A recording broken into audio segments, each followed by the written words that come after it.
After my mom and I met our deaths, they were driven mad with regret. When my mom failed to win over my dad, she left me with $1 billion. But after my boyfriend, Ronnie Douglas, repeatedly abandoned me for his true love, my heart finally broke. I turned my back on everything and bought a deserted island. Ms. Gardner, you've successfully secured permanent private residency on this uninhabited island, along with a custom-designed partner service. He will love you unconditionally and remain forever loyal, the agent informed me. On the day Ronnie went skydiving with his so-called true love, I vanished from the shore. From that moment on, I ceased to exist in this world. Donald, have you forgotten? I told you that if you ever betrayed me, I would disappear from this world forever. Brinley Herring, my mom, cried, her voice breaking. My dad, Donald Gardner, however, looked utterly bored. Enough.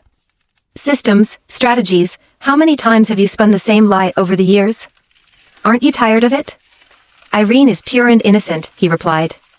She doesn't care about my money, only about love. You still own half of Gardner Group, so what's your problem? My mom froze for a moment and then staggered back a few steps. Her promises to you, you remember them clearly. But what about the ones you made to me? In this circle, who doesn't keep a young, pretty one? The truth is, I've been too indulgent with you all these years. With that, my dad stormed out, slamming the door behind him. I had always known that my mom was part of a system, a strategist. She had successfully completed her mission to win over my dad, choosing to stay in this world permanently. But the cost was clear. If he ever betrayed her, the system would erase her. And now, my dad was tired of my mom aging and losing her beauty. He was openly involved with Irene Costa, his secretary, who was 2 years younger than me. I couldn't understand. They had spent decades together. How could everything change so suddenly? I held my mom as she collapsed in my arms, her strength gone. My eyes reddened with unshed tears. She suddenly smiled weakly. Andrea, your dad will never understand. What kept me here was never the money. That night, I returned to the villa with a heavy heart. Ronnie, drunk, greeted me by pulling me into a tight embrace. Baby, you've been gone at your mom's place for so long, he murmured. I missed you so much. Feeling his arms around me, I touched the wedding ring on his hand, finding a sliver of comfort. Ronnie and I had been together since our school days, from uniforms to wedding gowns. We'd been married for 3 years. Everyone said he, as a cold and aloof heir in Georgia, was utterly devoted to his wife. He handled everything personally, never once complaining. At auctions, he spent millions of dollars on jewelry as if it were nothing, just to light up my world. Morning and goodnight kisses were a constant ritual. When I was gravely ill and hospita. Liszt, the man who never believed in God, went to every church, praying to give up half his life for my recovery. He even cried when he saw me in my wedding dress. Andrea, I finally get to marry you, he whispered that day. He loved me deeply. The wedding ring I designed for him never left his finger, and he never allowed another woman near him. Before I could finish my shower that night, Ronnie burst in, wrapping his arms around me impatiently. His cool lips brushed my ear. Andrea, help me, he whispered. After an intense and passionate night, we fell asleep in each other's arms. Ronnie, who usually stayed awake until I slept, dozed off quickly that night. But I couldn't sleep, restless over everything that had happened earlier. Judith. Judith. Half awake, I heard him murmur a name. My heart clenched instantly.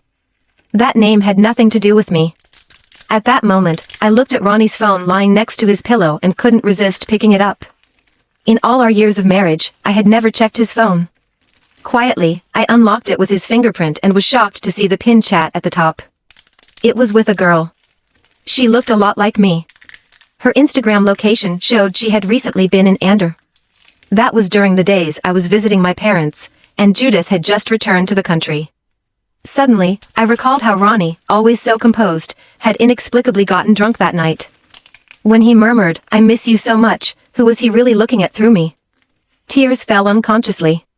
He had fooled me and everyone else. Then, I found a folder in his phone containing a journal, all written about one person. Judith Mosley, his high school crush, the heiress to a wealthy conglomerate, his unreachable dream. Back then, Ronnie hadn't yet inherited his family business, and when he confessed, Judith rejected him. Now, she was back and had reached out to him. She loved shopping at high-end stores. I created a fake account as a beauty store manager and added her. Judith didn't suspect a thing. The next day, Ronnie still drove me to the design conference himself. In the audience, he sat in the front row as usual, watching me with admiration as I presented my work. The presentation ended with thunderous applause. Then, suddenly, something caught his attention. He stood abruptly, apologizing to me in haste. "Andrea, something urgent just came up. I'll join you later." Before I could clearly see the anxiety on his face, he had already left me behind. Looking down, I instinctively checked Judith's Instagram. 5 minutes ago, she had posted a tearful selfie with the caption that read, "It's such a sunny day." I even made breakfast, but I dropped a plate and cut my hand. I feel so strangely calm. I just want to die. Her makeup was flawless, her red-rimmed eyes against her pale face evoking pity. Thinking of Ronnie's anxious expression just now, I tightened my grip on my phone. Still, I kept my composure and finished the day's activities. Afterward, I didn't return to the home I shared with Ronnie. I went back to my parents' house instead. The moment I saw my mom, I couldn't hold back anymore. Choking on tears, I said, "Mom, Ronnie, he has someone else." It wasn't even someone new, it was the love he never let go of. I was just a laughable substitute. Mom once told me that when she was young, she gambled everything on love, her life, and her belief in a man's devotion. It was absurd. Back then, I didn't understand her words, but now, I felt them in my bones. They were fighting over the phone again. Mom spoke calmly, "If you've fallen for someone else, let's divorce." But Dad only thought she was threatening him. "Brinley, you just want to take half of my wealth and leave. Listen, unless you walk away with nothing, it'll never happen."